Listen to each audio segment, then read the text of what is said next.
किसी ने बड़े कमाल की बात कही है कि हर चीज का ज्ञान नहीं मिलता मोबाइल के साथ, कुछ देर तो बैठा करो अपने परिवार के साथ। मैं हूं आरजे कार्तिक। एक बड़ी छोटी सी कहानी दोस्तों आपको सुनाता हूं। ये कहानी अंजलि मैम की, जो प्राइमरी स्कूल में इंग्लिश की टीचर थी।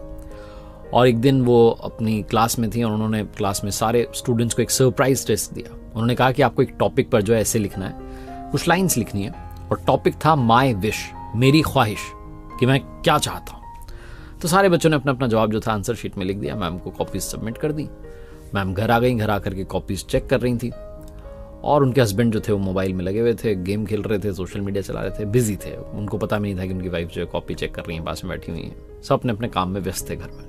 दादाजी अपने मोबाइल में लगे हुए हैं, दादी जी अपना फोन चला रही हैं। सब अपने अपने मोबाइल में बिजी, अपने अपने जो है दुनिया में मगन थे। जब कॉपी चेक कर रही थी अंजलि मैम, तो एक कॉपी में जवाब पढ़ते पढ़ते उनकी आंखों में आंसू आ गए और आंसू टप टप गिरने लगे।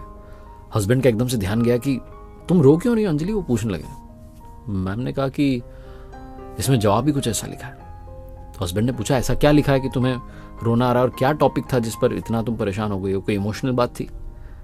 अंजलि मैम ने कहा, नहीं, टॉपिक तो बहुत आसान था। मैंने बच्चों से कहा कि आज माई विश, मेरी ख्वाहिश पर कुछ लिख करके बताइए। और एक बच्चे ने कुछ ऐसा लिख दिया है जो पढ़कर के मेरी आंखें नम हो गई हैं। मैं समझ नहीं आ रहा है क्या करूं। तो हस्बैंड ने पूछा, नहीं क्या लिखा है?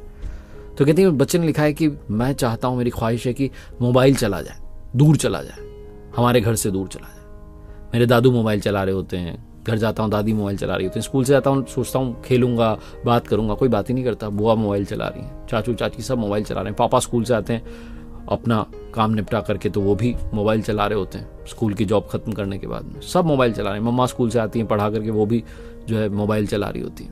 मुझसे कोई बात ही नहीं करता। और फिर नीचे बच्चे ने लिखा कि अगर आपको जादू आता हो तो मुझे जादू सिखा दो, क्योंकि अगर मोबाइल दूर नहीं जा सकता तो मैं वो मोबाइल बनना चाहता हूँ। मैं वो मोबाइल बनना चाहता हूँ जो अपने दादू के पास रहे।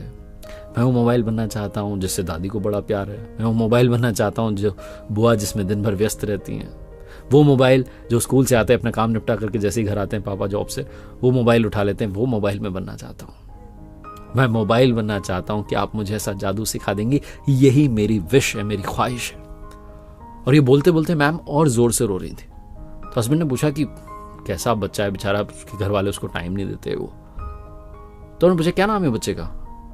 अंजलि मैम और रोने लगी, कहने लगी, अपने गोलू ने लिखा है, अपना बेटा मनीष जो मेरी ही क्लास में मेरा स्टूडेंट भी है, और वो ये लिख रहा है कि उसे घर में कोई टाइम नहीं देता हूँ, मोबाइल बनना चाहता है। हम इतने बिजी हो गए कि अपने ही बच्चे को टाइम नहीं दे पा रहे हैं, वो चाहता है कि मोबाइल बन जाऊं। ये कहानी उन मैम की, उनके बच्चे की नहीं है, कहानी हम सब की है। हम में से ज्यादातर लोग सिर्फ मोबाइल के साथ चिपक गए हैं। ये मोबाइल आया था ताकि हम कनेक्ट हो पाएं, लेकिन इस कनेक्शन में हम अपने ही लोगों से डिसकनेक्ट हो गए। घर में आज एक दूसरे से बात करने के लिए लोगों के पास में टाइम नहीं है। जरा सोचिएगा, ये कहानी सोचने पर मजबूर करती है। परिवार के लिए समय निकालिए, क्योंकि मैं पहले भी कह चुका हूं और फिर से कहता हूं कि दुनिया के लिए आप सिर्फ एक इंसान हैं, लेकिन अपने परिवार के लिए आप पूरी दुनिया है। एक बार फिर से कहूंगा, कर दिखाओ कुछ ऐसा कि दुनिया करना चाहे आपके जैसा। ऊपर वाले के आशीर्वाद के साथ, अपनी मेहनत के साथ, अपनों के प्यार के साथ आगे बढ़ते रहिए।